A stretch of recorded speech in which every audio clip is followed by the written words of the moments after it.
ঢাকা 1-এর মামলা নম্বর 17/5/2025 খ্রিস্টাব্দ তারিখ।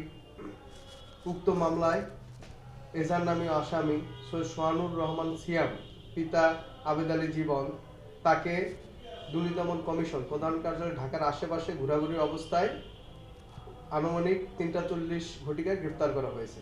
ধন্যবাদ। স্মার্ট অ্যাগ্রোতে বিনিয়োগ করুন। শতভাগ শরিয়া মোতাবেক 20% পর্যন্ত মুনাফা নিন। আপনার প্রয়োজনের যে কোনো সময় আপনার বিনিয়োগ ওই দিনের মুনাফা সহ তুলে নিন। Smart agro, good investment, best profit. বিস্তারিত জানতে ভিজিট করুন smartagro.com.bd।